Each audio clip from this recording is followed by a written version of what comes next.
종교적으로 정치적으로 다스리는 오늘날 국회와 같은 산헤드린이라는 곳이 있었는데, 니고데모는 바로 이 산헤드린의 존귀한 관원이었습니다. 그런데 그는 예수 그리스도의 생애를 살펴볼 때 도저히 사람으로서 할 수 없는 위대한 일들이 그를 통해서 이루어지는 것을 보고 편견 없이 이분이야말로 하나님이 함께하는 분이라는 것을 마음에 깊이 느꼈습니다. 산헤드린 회원들은 모두 다 예수 그리스도를 이단으로 낙인 찍었습니다. 그리고 예수 그리스도에 대해서 반대했습니다. 그러나 그는 공평한 마음으로 볼 때 절대로 하나님께로부터 오지 아니하시고는 이러한 일을 할 수가 없다고 생각해서 하루 저녁 모든 사람들이 다 잠든 틈에 그는 몰래 집에서 나와서 예수 그리스도의 계신 곳으로 찾아갔습니다. 그는 그림자진 곳을 지나서 사람들의 눈에 띄지 않게 몰래 예수교로 찾아갔어요. 예수님 계신 숙소에서 그리스도와 대적이 되었습니다. 그는 예수님께 이렇게 말했습니다.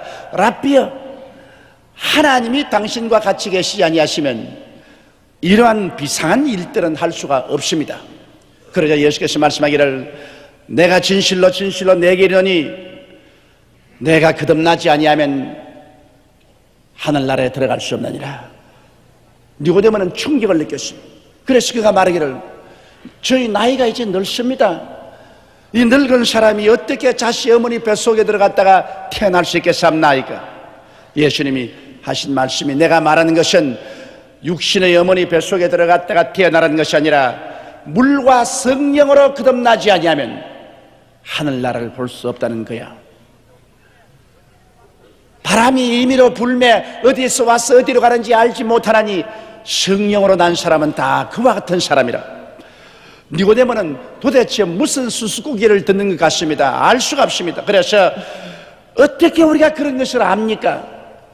예수님 하신 말씀이, 내가 땅의 일을 말해도 네가 모르거든 내가 하늘 일을 말하면 네가 알겠는가? 하늘의 일은 오직 하늘에서 내려온 나밖에 알 수 없느니라. 그러나 모세가 광야에서 뱀을 든 것 같이 인자도 들려야 하리니 이는 누구든지 저를 믿는 자마다 구원을 얻게 하려 하심이라고 설명을 하셨습니다. 니고데모에게는 예수 그리스도와의 이 대화를 도저히 이해할 수가 없었습니다. 그는 무슨 외국말을 듣는 것 같고 수수께끼를 듣는 것 같았습니다. 그러나 오늘날에 와서 우리 주 예수 그리스도의 그 말씀은 우리가 잘 깨달아 알 수가 있습니다. 예수님은 우리에게 중생에 대한 의미를 밝히 가르쳐주고 있습니다. 첫째로, 여러분, 주님께서 물과 성령으로 거듭나야 한다는 말씀을 하시는데, 이 물은 세례를 말하고 성령은 하나님의 영이 세례를 통해서 우리 가운데 변화의 역사를 베풀어준 것을 말하는 것입니다. 우리가 물로 침례를 받는 것은 우리 속에 일어난 거대한 변화를 외면적으로 표시해 주는 것입니다. 우리가 예수를 믿었다는 것은 하나의 종교를 받아들이는 것도 아니고 어떠한 이상을 받아들인 것도 아닙니다. 예수를 믿다는 것은 우리의 존재적인 신분에 근원적인 변화가 다가왔다는 것을 의미하는 것입니다. 그렇기 때문에 우리가 믿고 난 다음에 물로 침례를 받는 것은 외면적으로 우리 내면적 변화를 표상하는 것입니다. 우리는 물에 들어가서 목사님의 손에 의해서 물속에 잠김 받고 그러고 난 다음 물속에서 다시 일어납니다. 이것은 예수 그리스도 안에서 우리의 옛사람이 물 무덤 속에 들어가서 장례 지내버리고 말았다는 것을 표시하는 것입니다. 우리 믿음이라는 것은 과거에 대한 완전한 죽음을 말하는 것입니다. 그러고 난 다음 장례진 이후에 예수 그리스도의 부활의 능력에 의해서 새로 태어났다는 것을 외면적으로 표시하는 것입니다. 이 물 침례는 우리가 예수 믿을 때 우리의 속에서 진실로 어떠한 위대한 변화가 일어났는가를 외면적으로 실천해 보여주는 것입니다. 우리가 예수를 믿고 구원을 받았다는 것은 마치 그리스도와 함께 죽고 장사 지낸 바 되고 새로 태어난 이와 같은 획기적인 내적인 변화가 일어났다는 것을 말하는 것입니다.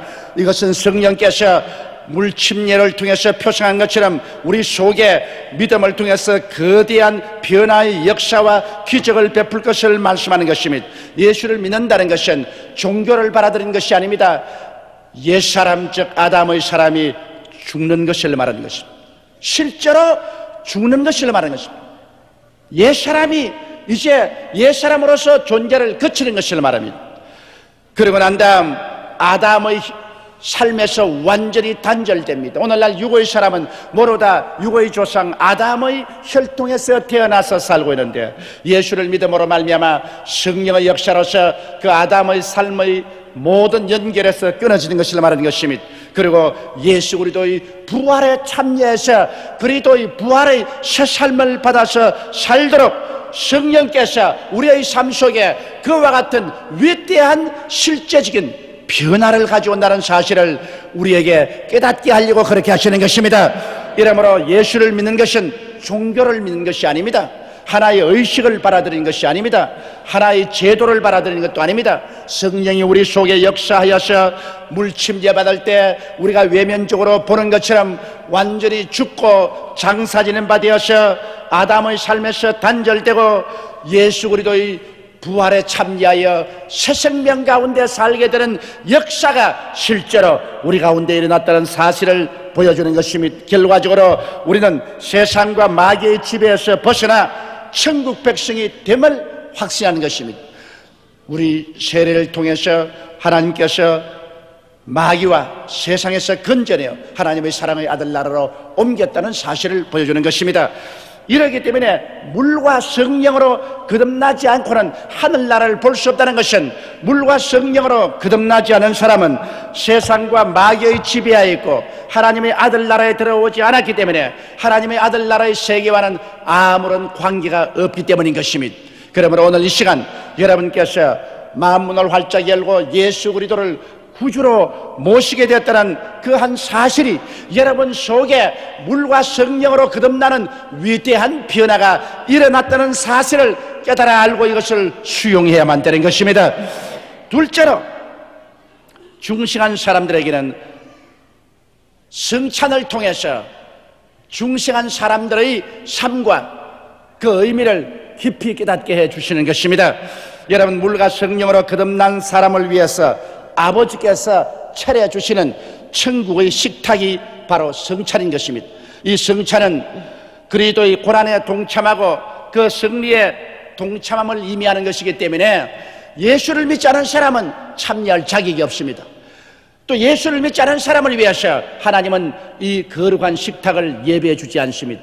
물과 성령으로 거듭나서 그 속에 성령께서 와 계시고 그 생명이 하늘나라에 속한 사람을 위해서 하나님께서는 이 성찬을 예배해 주는 것입니다. 우리는 성찬에 나와서 그리스도의 깨어진 몸을 먹고 그 흘리신 피를 마실 때 우리의 삶 속에 거대한 변화가 다가온 그 진리의 사실을 우리의 몸을 가지고서 확인하는 것입니다. 그것은 무엇입니까?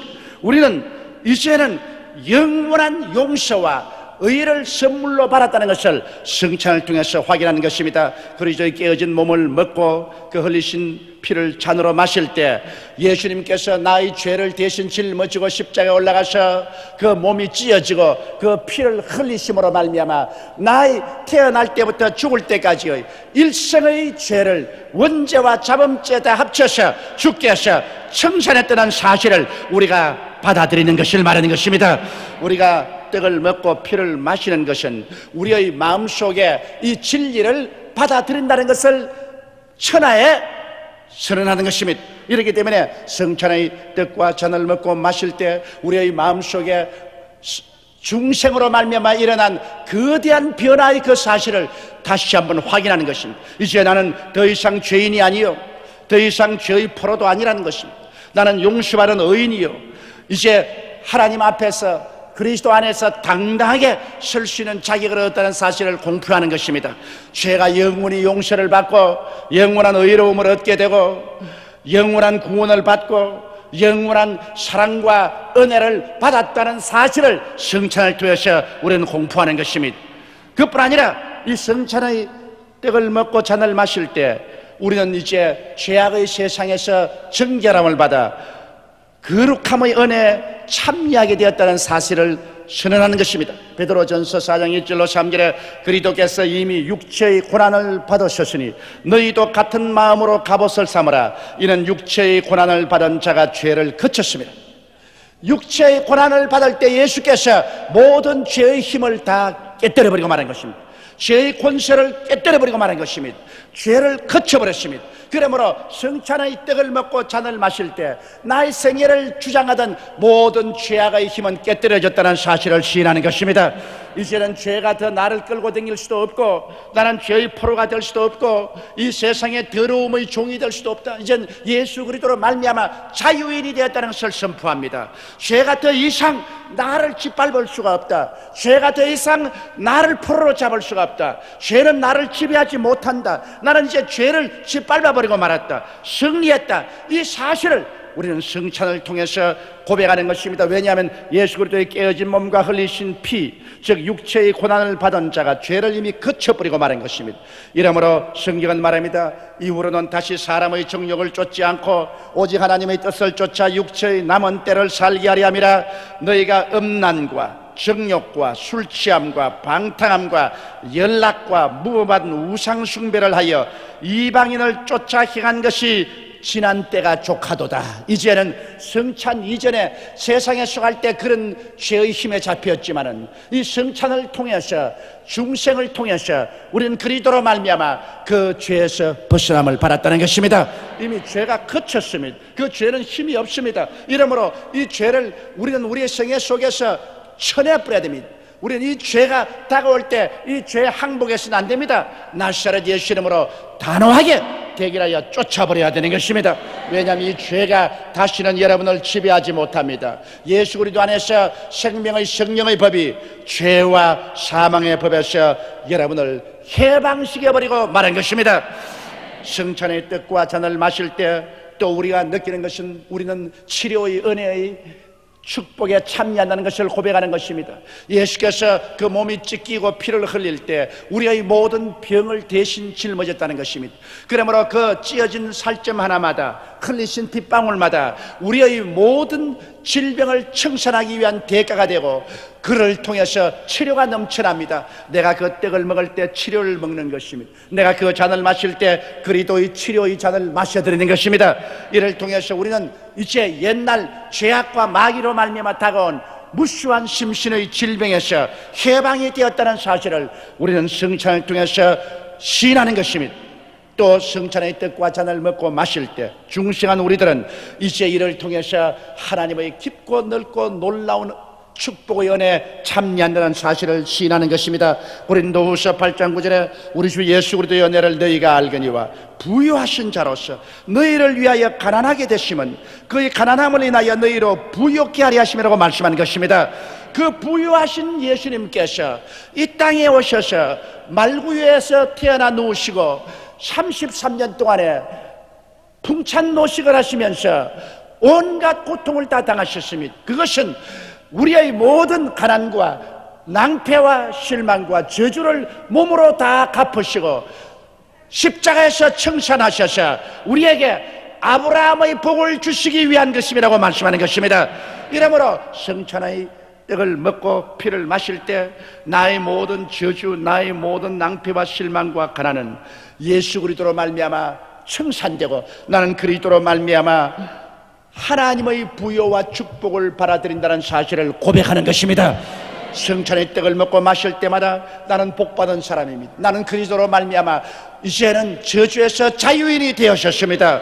하나님의 은총과 축복 속에 삽니다 하는 것을 고백하는 것이 되는 것입니다. 그뿐 아니라 이제 성찬의 떡과 잔을 먹고 마실 때 나는 그리스도의 생명에 참여하여 이제 부활의 영광스러운 날에 나도 부활할 것을 확신합니다는 것을 실망 고백하는 것입니다. 요한복음 6장 54절에 보면 내 살을 먹고 내 피를 마시는 자는 영생을 가지고 마지막 날에 내가 그를 다시 살리리니라고 말씀하는 것입니다. 이러므로 내가 이 살을 먹을 때 나는 중생에서 영생을 얻었습니다. 이 잔을 마실 때 나는 영생을 얻은 사람입니다. 나는 그리스도의 오시는 날에 부활의 생명을 얻어서 주와 함께 영원히 살 사람입니다 하는 것을 고백하는 신앙인 것입니다. 이러므로 우리가 성찬을 대할 때 우리가 마음속에 확실해야 될 것은 이 육의 몸이 신령한 몸으로, 이 약한 몸이 강한 몸으로, 이 추한 몸이 영화로운 몸으로 변화되어 그리스도와 함께 새 하늘과 새 땅과 새 예루살렘을 상속으로 받게 된다는 이 사실을 우리는 확실한 마음의 고백을 가져야 될 것이겠습니다. 이것이 바로 중생한 결과로 우리가 그리스도의 성찬에 참여하는 축복의 의미인 것입니다. 중생에서 우리가 어떻게 변화된가 사실을 세례로서 확인한 것과 같이 우리는 성찬을 통하여 우리가 어떻게 새 사람이 되어 사는가를 마음속에 깊이 확인해야 되는 것입니다. 셋째로 이제 우리의 중생은 주님께서 결혼에 비유해서 말씀을 해주시고 있는 것입니다. 로마서 7장 1절로 3절에 형제들아 내가 법 아는 자들에게 말하노니 너희는 율법이 사람의 살 동안만 그를 주관한 줄 알지 못하느냐. 남편이 있는 여인이 그 남편 생전의 법으로 그에게 매인 바 되나니 만일 그 남편이 죽으면 남편의 법에서 벗어났느니라. 그러므로 만일 그 남편 생전에 다른 남자에게 가면 음부라 이르되 남편이 죽으면 그 법에서 자유케 되하니 다른 남자에게 갈지라도 음부가 되지 아니하느니라. 중생의 복을 결혼에 비유해서 여기 하나님께서 말씀하고 있는 것입니다. 여러분, 우리가 중생하기 전에 세상의 육신의 사람으로 살 때는 나쁜 남편인 율법과 마귀의 밑에서 사는 것으로 비유되어 있습니다. 우리는 육의 사람들은 모두 다 이 세상에 마귀와 율법의 남편을 섬기고 있습니다. 이 마귀와 율법의 남편은 사사건건이 정죄하고 사사건건이 간섭을 하고 언제나 부정적이고 핥히고 도적질하고 죽이고 멸망시키려고 하는 것입니다. 그러므로 그런 삶은 바로 지옥과 같은 삶입니다. 여러분, 우리 육신도 그렇지 않습니까? 못된 남편 만나서 살게 되면 사는 것이 아니라 죽는 것과 같습니다. 사사건건이 간섭하고 부정적이고 손찌검하고 발길로 차고 사람을 고통을 줍니다. 그와 같은 남편하고 사는 것은 하루를 사는 것이 천년을 사는 것 같을 것입니다. 사는 것보다 오히려 죽었으면 좋겠다고 생각하는지 모르겠습니다. 우리가 육으로 살 때는 영적으로 마귀와 율법을 남편으로 삼고 살기 때문에 율법은 끊임없이 우리의 잘못을 지적하고 우리를 정죄하고 마귀는 끊임없이 우리를 도적질하고 죽이고 멸망시키는 일을 했습니다. 그 가운데서 우리들은 고통을 당하면서 죽지 못해서 살고 있었습니다. 오라 나는 공고한 사람이로다. 이 사망의 몸에서 누가 나를 건져내랴.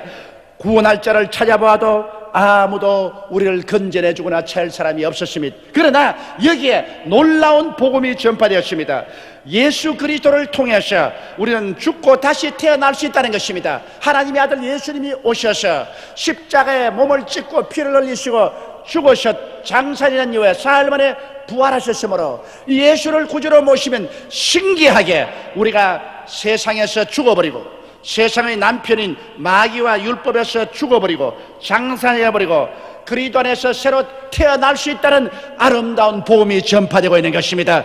이 얼마나 좋은 복음입니까? 육신으로도 여러분 못된 남편 만나 사는 사람 죽어서 그 법에서 벗어나서 다시 환생해서 좋은 데 시집가서 산다면 얼마나 좋겠습니까? 그러나 육신으로는 그거 불가능한 일인 것입니다. 그러나 영적으로는 못된 남편인 율법과 마귀의 밑에서 신음하고 고생하다가 예수를 구주로 모시게 되면 하나님의 기적으로 말미암아 예수님을 통하여 마귀와 율법의 세상에서 죽어버리고 마는 것입니다. 마귀의 나라의 호적의 빨간 줄이 그어지고 이제는 관계가 완전히 단절되어 버리고 마는 것입니다. 그러므로 오늘 누구든지 예수를 구주로 믿으면 마귀 남편에서 죽어버린 것입니다.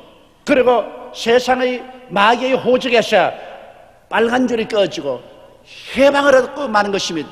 마귀의 세계에서는 알고 이제 내 아내가 죽었다. 그래서 마귀와 율법은 우리를 장사질해버리고 마는 것입니다. 그러나 놀라운 것은 그리스도를 믿음으로 말미암아 마귀와 세상에 대해서 죽어버린 우리들은 죽어서 장사돼버리고 그 자리에 썩어버린 것이 아니라 예수 그리스도의 부활을 통하여 다시 새 사람으로 태어나는 것입니다.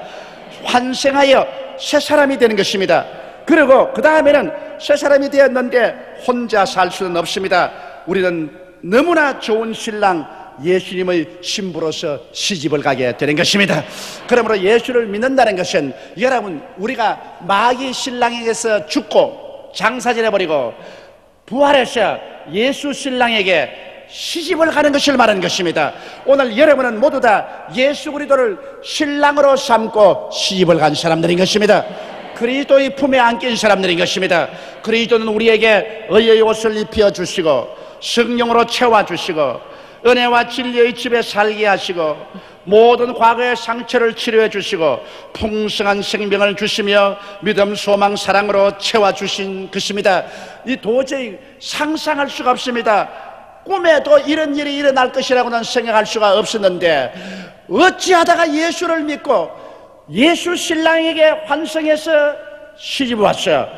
이와 같이 놀라운 은혜를 받는지 말로 다 할 수 없습니다. 성경에는 결혼한 사람들에게 아내들이여 남편에게 복종하기를 죽게 하더라, 아내들이여 남편을 경외하라고 말한 것입니다. 아내가 할 일은 남편을 존경하고 복종만 하면 되는 것입니다. 그러나 남편들아 아내 사랑하기를 점음같이 하여서 남편은 아내를 사랑할 책임이 있습니다. 사랑은 받는 것이 아니라 주는 것이기 때문에 사랑은 희생을 요구하는 것입니다. 바로 우리는 예수 그리스도의 아내가 되었으므로 예수님을 존경하고 예수님 중심으로 살고 예수님께 복종만 하면 되는 것입니다. 그러나 예수님은 우리의 신랑이므로 이제 희생적으로 우리를 돌봐줘야 됩니다. 그 때문에 예수님은 우리를 대신해서 우리 죄를 대신 짊어지고 십자가에 올라가서 몸을 찢고 피를 흘려서 우리를 죄에서 사주셨죠. 우리의 병을 짊어지셨지요.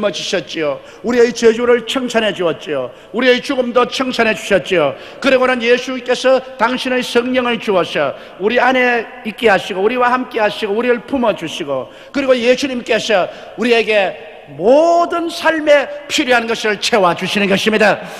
이러므로 이렇게 좋은 신랑이 천하에 어디 있을 수가 있습니까? 우리는 예수 신랑을 만나서 이제 예수님과 함께 살게 되므로 두려운 것이 없습니다. 수고하고 무거운 짐진 자들은 다 내게로 오라, 내가 너희를 쉬게 하겠다고 말씀하신 것입니다.